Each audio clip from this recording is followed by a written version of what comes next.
I am happy to join with you today in what will go down in history as the greatest demonstration for freedom in the history of our nation. 50 years ago, a great American in whose symbolic shadow we stand today signed the Emancipation Proclamation.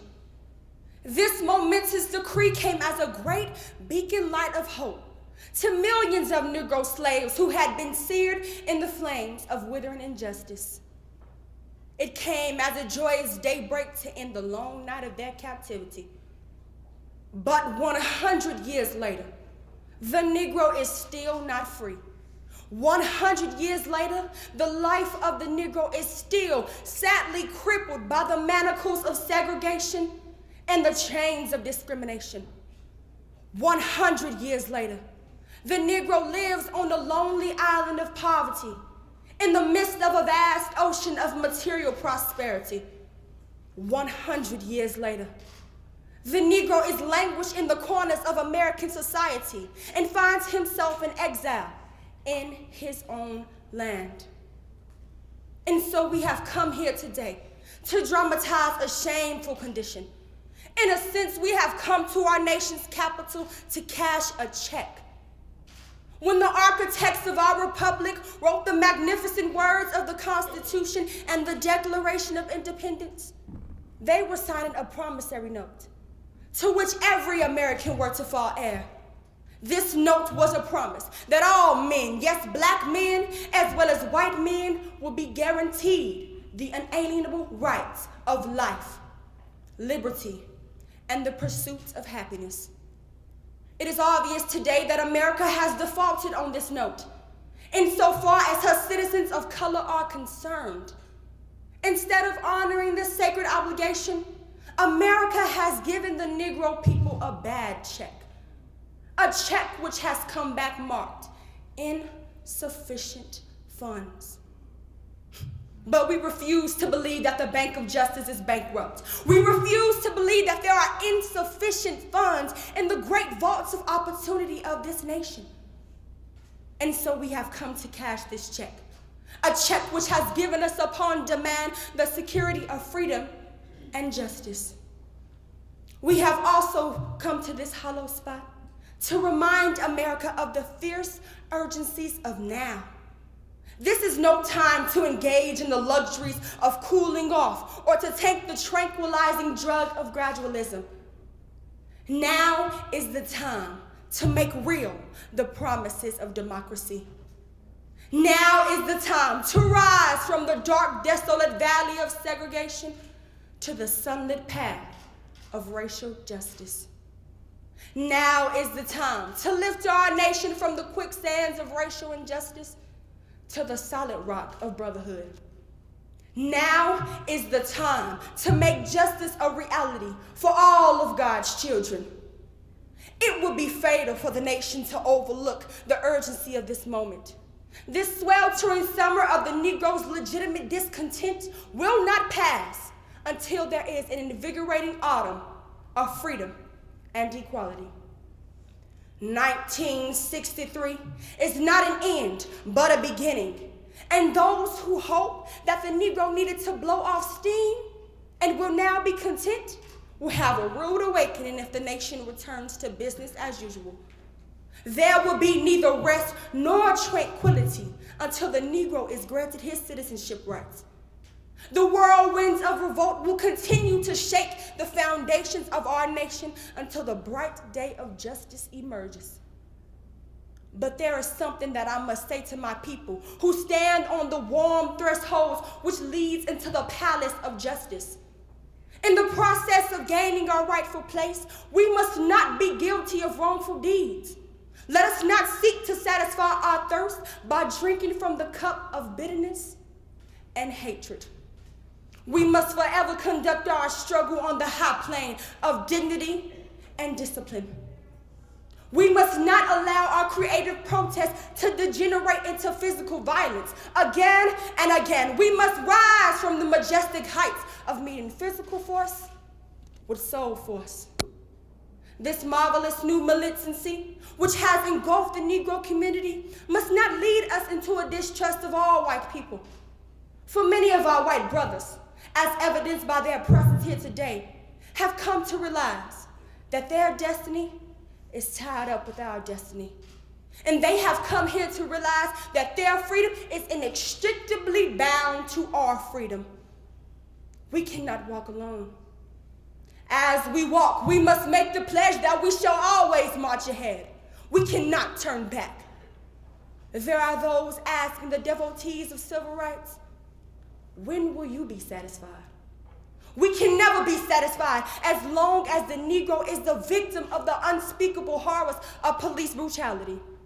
We cannot be satisfied as long as our bodies, heavy with fatigue of travel, cannot gain lodging in the motels of the highways and the hotels of the cities. We can never be satisfied as long as the Negro's basic mobility is from a smaller ghetto to a larger one. We can never be satisfied as long as the Negro in Mississippi cannot vote and the Negro in New York feels he has nothing for which to vote. No, we are not satisfied, and we will not be satisfied until justice rolls down like waters and righteousness like a mighty stream. I am not unmindful that some of you have come here out of great trials and tribulations. Some of you have come fresh from narrow jail cells, and some of you have come from areas where your quest for freedom left you battered by the storms of persecution and staggered by the winds of police brutality. You have been the veterans of creative suffering. Continue to work with the faith that unearned suffering is redemptive. Go back to Mississippi, go back to Alabama, go back to South Carolina, go back to Louisiana, go back to the slums and the ghettos of our northern cities, knowing that somehow this situation can and will be changed. Let us not wallow in the valley of despair, I say to you today, my friends. So even though we face the difficulties of today and tomorrow, I still have a dream. And it is a dream deeply rooted in the American dream. I have a dream that one day this nation will rise up and live out the true meaning of its creed. We hold these truths to be self-evident, that all men are created equal. I have a dream that one day on the red hills of Georgia, sons of former slaves and sons of former slave owners will be able to sit down together at the table of brotherhood. I have a dream that one day even the state of Mississippi, a state sweltering with the heat of injustice, sweltering with the heat of oppression, will be transformed into an oasis of freedom and equality.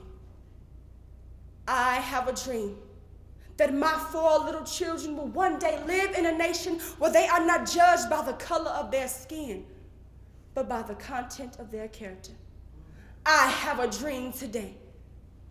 I have a dream that one day down in Alabama, with this vicious racist, with this governor having his lips dripping with the words of interposition and nullification, one day right there in Alabama, little black boys and black girls will be able to join hands with little white boys and white girls as sisters and brothers. I have a dream today.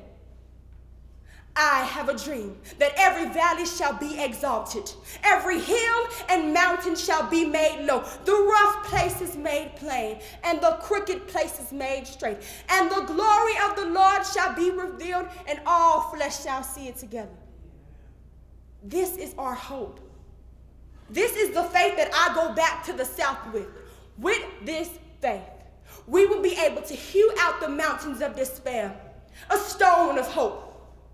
With this faith, we will be able to transform the jangling discords of our nation into a beautiful symphony of brotherhood. With this faith, we will be able to work together, to pray together, to struggle together, to go to jail together, to stand up for freedom together, knowing that we will be free one day. This will be the day. This will be the day when all of God's children will be able to sing with new meaning. My country, 'tis of thee, sweet land of liberty, of thee I sing. Land where my fathers died, land of the pilgrim's pride, from every mountainside, let freedom ring. And if America is to be a great nation, this must become true. And so let freedom ring from the prodigious hilltops of New Hampshire. Let freedom ring from the mighty mountains of New York. Let freedom ring from the heightening Alleghenies of Pennsylvania. Let freedom ring from the snow-capped Rockies of Colorado. Let freedom ring from the curvaceous slopes of California. But not only that, let freedom ring from Stone Mountain of Georgia. Let freedom ring from Lookout Mountain of Tennessee. Let freedom ring from every hill and every molehill of Mississippi, from every mountainside. Let freedom ring. And when this happens, when we allow freedom ring, we will let it ring from every village and every hamlet, every state and every city. We will be able to speed up that day when all of God's children, black men and white men, Jews and Gentiles, Protestants and Catholics, will be able to join hands and sing in the words of the old Negro spiritual. Free at last, free at last. Thank God Almighty, we are free at last.